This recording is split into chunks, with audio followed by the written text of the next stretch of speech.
Good morning विद्यार्थी मित्रों। गया विडियोनी अंदर आपणे जीवननी भौतिक गुणवत्ता एटले शुं, त्यारबाद जीवननी भौतिक गुणवत्तामां समाविष्ट थती बाबतो विशेनी वात करेली। एनी अंदर आपणे खोराकनी वात करेली, आरोग्य, રહેઠાણ, શિક્ષણ, પરિવહન સેવા, ઉર્જા શક્તિ, દેશની વસ્તીને મળતું પીવાનું ચોખ્ખું પાણી, સરેરાશ આયુષ્ય, બાળ મૃત્યુદર અને ડ્રેનેજની સુવિધા, આ જે 10 બાબતો હતી એ 10 બાબતોની આપણે ચર્ચા કરેલી।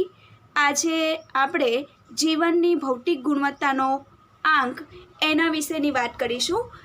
એની અંદર જોઈએ તો જીવનની ભૌતિક ગુણવત્તાનો આંક physical quality of life index, જેને આપણે PQLIના નામથી ઓળખી શકીએ। રાષ્ટ્રીય આવક અને માથાદીઠ આવકનો વધારો એ આર્થિક વિકાસનો સાચો નિર્દેશક નથી, તેમની અનેક મર્યાદાઓ છે। દેશની વધતી આવક અમુક લોકોના હાથમાં કેન્દ્રિત થાય તે વિકાસ નથી। દેશનો વિકાસ એવો હોવો જોઈએ કે જે ગરીબોના જીવન ધોરણને શું કરી શકે, ઊંચું લાવે, નાગરિકોની પ્રાથમિક જરૂરિયાત સંતોષાય। આ બાબતને ધ્યાનમાં રાખીને પ્રોફેસર મોરિસ ડેવિસે અથવા તો ડેવિસ મોરિસે જીવનની ભૌતિક ગુણવત્તાના આંકની રજૂઆત કરી। એમ કહી શકાય કે જીવનની જે ભૌતિક ગુણવત્તા છે એ ગુણવત્તા કઈ રીતે દેશના લોકોની માપી શકાય છે, તો એમ કહી શકાય કે કઈ કઈ બાબતોની એની અંદર સમાવેશ કરી શકાય, કઈ રીતે જાણવામાં આવે છે એની ટૂંકમાં ચર્ચા કરવી। જીવનની ભૌતિક ગુણવત્તાનો આંક શા માટે દેશના આર્થિક વિકાસ વખતે માપવામાં આવે છે અથવા તો જોવામાં આવે છે એ આપણે ચર્ચા કરી લઈએ। તો એમ કહી શકાય કે સૌથી પહેલાં આપણે એ જાણીએ છીએ કે શા માટે જીવનની જે ભૌતિક ગુણવત્તાનો જે આંક છે એ દેશની સરકાર ચલાવે છે। એટલે કે આપણે બધા જાણીએ છીએ અથવા તો એમ કહી શકાય કે રાષ્ટ્રીય આવક અને માથાદીઠ આવક એ બે એવા માપ છે કે આ બંનેને પોતપોતાની મર્યાદાઓ છે। એ મર્યાદાઓનો સમાવેશ કે આ બે મર્યાદાઓનો જો નિકાલ કરવો હોય તો જીવનની ભૌતિક ગુણવત્તા એ સારામાં સારું માપ છે, આપણે એમ કહી શકીએ। તો શા માટે દેશનો વિકાસ માપવો હોય તો દેશના લોકોનું જીવન ધોરણ કેવું છે, સારું છે કે ખરાબ છે, ઊંચું છે અથવા તો નીચું છે, એ જ દેશના આર્થિક વિકાસ માપવાનો સાચો માપદંડ છે એમ કહી શકાય। એટલે કે દેશના લોકો જે પોતાની વસ્તુ કે સેવાઓને વાપરે છે એની ગુણવત્તા કેવી છે, અથવા તો ગુણવત્તાના આધારે આપણે જાણીએ અને એનું માપ કરી શકીએ કે દેશનો વિકાસ કેવો થઈ રહ્યો છે। એમ કહી શકાય કે જેટલા દેશના લોકો છે એ લોકો શું કરે છે કે પોતાની જે વસ્તુ છે અથવા તો જે સેવા છે એ સેવાનો વપરાશ કરે છે, પરંતુ સેવા અને વસ્તુનો વપરાશ કરતાં એ જે વસ્તુ છે એ વસ્તુની ગુણવત્તા કેવી છે અથવા તો ગુણવત્તાના આધારે એની ગુણવત્તા કેવી છે અને ગુણવત્તાના આધારે આપણે એનું માપ કરી શકીએ છીએ। આથી એના આધારે આપણે એમ કહી શકીએ કે દેશનો આર્થિક વિકાસ કેવો છે અથવા તો દેશ કઈ રીતે આર્થિક વિકાસ કરી રહ્યો છે। બીજું ખાસ એ બાબત છે કે જીવનની જે ભૌતિક ગુણવત્તા છે એ ભૌતિક ગુણવત્તાનો જે આંક છે એ આંક કોણે રજૂ કર્યો, પ્રોફેસર ડેવિસ મોરિસે, અથવા તો આપણે એમ કહી શકીએ કે પ્રોફેસર મોરિસ ડેવિસે। ઘણી ટેક્સ્ટબુકની અંદર એવું પણ હોય કે મોરિસ ડેવિસ, અને ઘણી ટેક્સ્ટબુકની અંદર એવું પણ આપેલું હોય કે પ્રોફેસર ડેવિસ મોરિસે। એટલે આ જે જીવનની ભૌતિક ગુણવત્તાનો જે આંક છે એ આંક પ્રોફેસર ડેવિસ મોરિસે પોતાના પુસ્તકની અંદર રજૂ કરેલો। પ્રોફેસર ડેવિસ મોરિસે નામની જે વ્યક્તિ છે એ વ્યક્તિએ જીવનની ભૌતિક ગુણવત્તાના આંકની શું કરેલી, રચના કરેલી, આંકની રજૂઆત કરેલી। જીવનની ભૌતિક ગુણવત્તાનો આંક છે એને ઇંગ્લિશની અંદર આપણે PQLI તરીકે ઓળખવામાં આવે છે। એટલે કે એને આપણે ઇંગ્લિશની અંદર કહી શકીએ physical quality of life index, આ પણ કહી શકાય। આની રચના પ્રોફેસર ડેવિસ મોરિસે કરેલી. શા માટે કરેલી? આપણને પ્રશ્ન એમ થાય કે શા માટે પ્રોફેસર ડેવિસ મોરિસે આની રચના કરેલી? કારણ કે રાષ્ટ્રીય આવક અને માથાદીઠ આવકની મર્યાદાઓ હતી અને દેશનો સાચો વિકાસ જાણવો હોય તો દેશના લોકોની વસ્તુઓની અથવા તો વપરાશની ગુણવત્તા છે એના આધારે માપી શકાય એવું અનુમાન કરીને જીવન ધોરણને ધ્યાનમાં રાખીને આવા આંકની રચના કરેલી. શા માટે PQLI એટલે કે જીવનની ભૌતિક ગુણવત્તાનો આંક બાકીના બધા નિર્દેશકો કરતાં શ્રેષ્ઠ છે? કારણ કે દેશનો સાચો આર્થિક વિકાસ એ શું કરે છે? દર્શાવે છે. અને આ જે જીવનની ભૌતિક ગુણવત્તાનો આંક છે એ માપવા માટેના 3 ઘટકો, મુખ્ય ઘટકોને આધારે આપણે માપી શકીએ છીએ. એટલે કે PQLI આ 3 ઘટકોને શોર્ટમાં યાદ રાખવા હોય તો આપણી પાસે 3 ચાવી છે. કઈ કઈ ચાવી? તો એ ચાવીનું નામ છે, આપણે એને અસીબાના નામથી પણ આપણે યાદ રાખી શકીએ. અ એટલે અપેક્ષિત આયુષ્ય, સી એટલે શિક્ષણ અને બ એટલે બાળ મૃત્યુ દર. આપણે હવે જોઈશું જીવનની ભૌતિક ગુણવત્તાના આંકમાં સમાવિષ્ટ 3 બાબતો અથવા તો ઘટકો.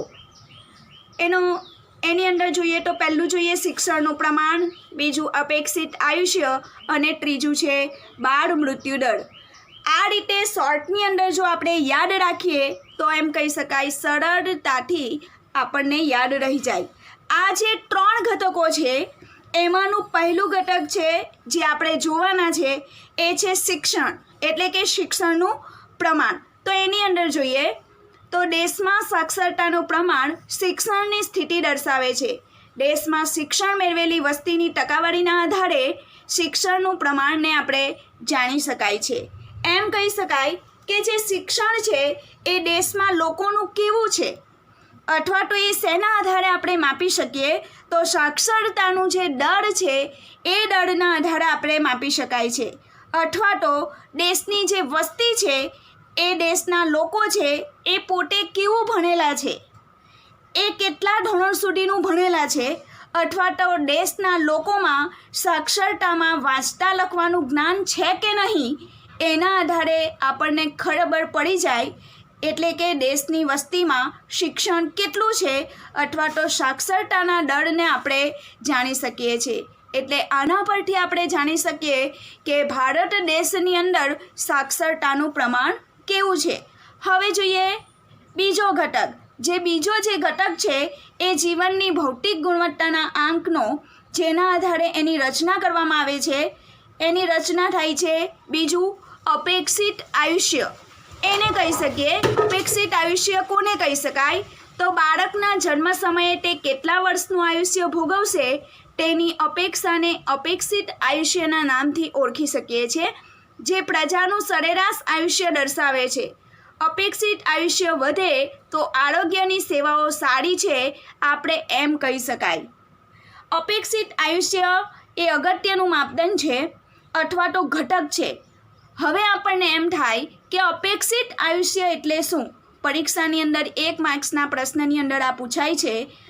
તો એમ કહી શકીએ અપેક્ષિત આયુષ્ય એટલે કે બાળકના જન્મ સમયે તે કેટલા વર્ષનું આયુષ્ય ભોગવી શકે તેને અપેક્ષિત આયુષ્ય કહી શકાય. તો બાળકના જન્મ સમયે જો એ તંદુરસ્ત ન હોય તો વધારે આયુષ્ય ભોગવી શકે નહીં. એટલે કે જે સમયે બાળકનો જન્મ થાય છે એ સમયે જો એ તંદુરસ્ત ન હોય તો વધારે આયુષ્ય ભોગવી શકતો નથી. ઘણીવાર એવું પણ થાય કે આરોગ્યની સેવાઓ સારી ન હોય તો લાંબુ જીવી ન શકે. એટલે બાળકના જન્મ સમયે તે કેટલા વર્ષ જીવી શકશે અથવા તો કેટલા વર્ષનું આયુષ્ય ભોગવી શકશે તેને આપણે અર્થશાસ્ત્રની પરિભાષામાં અપેક્ષિત આયુષ્યના નામથી ઓળખી શકીએ. જે દેશમાં અપેક્ષિત આયુષ્ય વધારે હોય એ દેશમાં આરોગ્યની સેવા સારી છે એમ કહી શકાય. એમ કહી શકાય કે જે દેશની અંદર અપેક્ષિત આયુષ્યનું વધારે હોય એ દેશની અંદર આરોગ્યની જે તબીબી જે સેવાઓ છે એ સેવાઓ સારી છે એમ કહી શકાય. અને જે દેશમાં લોકોનું કે બાળકોનું અપેક્ષિત આયુષ્ય જેટલું વધારે હોય તે દેશનો આર્થિક વિકાસ સારામાં સારો થઈ રહ્યો છે એમ કહી શકાય. હવે આપણને એમ થાય કે અપેક્ષિત આયુષ્ય શું દર્શાવે છે? તો દેશની પ્રજાનું સરેરાશ આયુષ્ય એ દર્શાવે છે. જો અપેક્ષિત આયુષ્ય વધારે તો દેશની પ્રજાનું આયુષ્ય પણ કેવું હોય? વધારે છે એમ કહી શકાય. અપેક્ષિત આયુષ્ય જો ઓછું હોય અથવા તો એમ કહી શકીએ કે જો નીચું હોય તો દેશની પ્રજાનું સરેરાશ આયુષ્ય પણ કેવું છે? નીચું છે એમ કહી શકાય. હવે જોઈએ ત્રીજો ઘટક, જેને આપણે બાળ મૃત્યુદરના નામથી ઓળખી શકીએ. તો બાળ મૃત્યુદર કોને કહી શકાય? તો વર્ષ દરમિયાન જીવતા જન્મેલા 10,000 બાળકોએ 1 વર્ષનું આયુષ્ય પૂર્ણ કર્યા પહેલાં મૃત્યુ પામતા બાળકોની સંખ્યાને બાળ મૃત્યુદર કહે છે. જો બાળ મૃત્યુદર ઘટે તો દેશમાં આરોગ્યની સગવડતા વધી છે આપણે એમ કહી શકાય. હવે જોઈએ કોને કહી શકાય બાળ મૃત્યુદર? તો 1 વર્ષના સમયગાળા દરમિયાન જીવતા જન્મેલા બાળકોની સામે, એટલે કે જેટલા બાળકો જીવતા જન્મેલા હોય એની સામે કેટલા બાળકો મૃત્યુ પામે છે, તો મૃત્યુ પામતા બાળકોની સંખ્યા અથવા તો મૃત્યુ પામતા બાળકોના દરને આપણે બાળ મૃત્યુદરના નામથી ઓળખી શકીએ. આ એક એવો માપદંડ છે કે દેશમાં આરોગ્યની જે સુવિધાઓ છે એ સુવિધાઓ કેટલી સારી ગુણવત્તાથી ઉપલબ્ધ છે એ દર્શાવે છે. એટલે 1 વર્ષમાં જીવતા જન્મેલા બાળકોની સામે મૃત્યુ પામતા બાળકોને બાળ મૃત્યુદર પણ કહેવામાં આવે છે. હવે જો બાળ મૃત્યુદર દેશમાં ઓછો હોય અથવા તો સતત ને સતત જો ઘટતો હોય અથવા ઓછો થતો જતો હોય તો દેશમાં આરોગ્યની સુવિધામાં અથવા તો સેવામાં લોકોના આરોગ્યમાં સારામાં સારો વિકાસ થઈ રહ્યો છે એમ કહી શકાય. આનાથી ઉલટું જો દેશમાં બાળ મૃત્યુદરનું પ્રમાણ વધતું જતું હોય તો દેશમાં આરોગ્યની જે સેવાઓ છે એ સેવાઓ સારી નથી આપણે એમ કહી શકાય. બીજું ખાસ કે આપણે જોયું કે જે 3 ઘટકો છે જેનાથી આપણે PQLI એટલે કે જીવનની જે ભૌતિક ગુણવત્તા છે એ ગુણવત્તાનો આંક માપી શકાય છે. આ 3 ઘટકો, તો સવાલ હવે એ થાય કે આની પહેલાં આપણે જોયું તો જીવનની જે ભૌતિક ગુણવત્તા હતી એ ભૌતિક ગુણવત્તામાં ડ્રેનેજ, સિંચાઈ, પાણી, આરોગ્ય, સંદેશા વ્યવહાર, વાહન વ્યવહાર આવી ઘણી બધી બાબતો જોઈ, તો પછી આમાં માત્ર 3ને જ કેમ પસંદ કરવામાં આવ્યા? એટલે કે શિક્ષણ, બાળ મૃત્યુદર અને અપેક્ષિત આયુષ્ય, આ 3ને જ કેમ પસંદ કરવામાં આવ્યા? તો આ 3 બાબતો જે છે એ શા માટે છે? તો જીવનની જે ભૌતિક ગુણવત્તા છે એ ગુણવત્તાના આંકની રચના કરતી વખતે પ્રોફેસર ડેવિસ મોરિસે ધ્યાનમાં લીધી. કારણ એ બહુ સરળ છે. પહેલું કારણ, આ 3 બાબતોને શા માટે પસંદ કરી? આ 3 બાબતો એવી છે જેના આધારે આપણને 3 બાબતના વિશ્વસનીય આંકડા આપણને મળી શકે અને આપણી પાસે કોઈપણ માહિતીના આંકડા જો ઉપલબ્ધ હોય તો કોઈપણ માહિતીને આપણે સરળતાથી સાચું કરી શકીએ.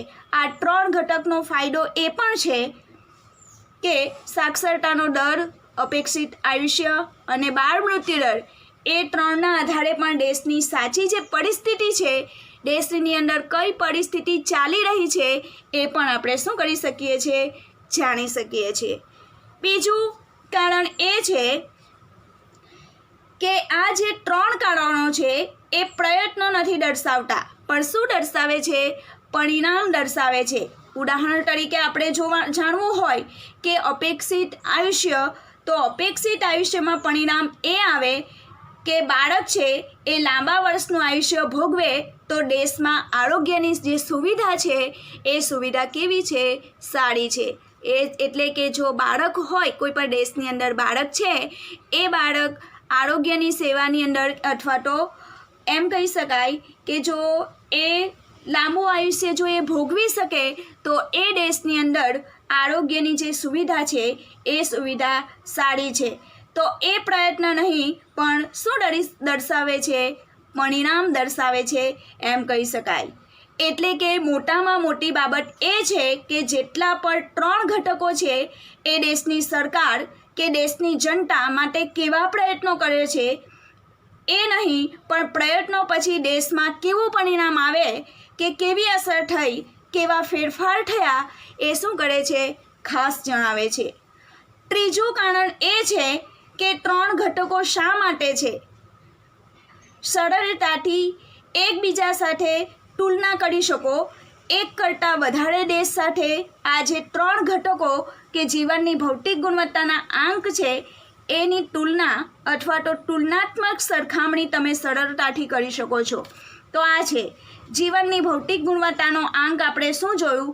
તો જીવનની જે ભૌતિક ગુણવત્તાનો આંક છે એ આંક શા માટે સાચો માપદંડ છે એ જોયું. કોણે શોધ કરી? તો પ્રોફેસર ડેવિસ મોરિસે એની રચના કરી. એને આપણે શોર્ટની અંદર PQLI તરીકે પણ ઓળખીએ છીએ. તો શા માટે જીવનની જે ભૌતિક ગુણવત્તાને આંકની રચના કરી? તો ડેવિસ મોરિસે આ આંકની રચના કરેલી કે દેશમાં સાચો આર્થિક વિકાસ શું કરે છે? દર્શાવે છે. તો જીવનની જે ભૌતિક ગુણવત્તાના આંકમાં કયા કયા 3 ઘટકોનો આપણે સમાવેશ થાય છે? ટૂંકમાં યાદ રાખવું હોય તો આપણે કયા નામથી યાદ રાખી શકીએ? અ, સી, બા. સી એટલે શિક્ષણ, અ એટલે અપેક્ષિત આયુષ્ય અને બ એટલે બાળ મૃત્યુ દર.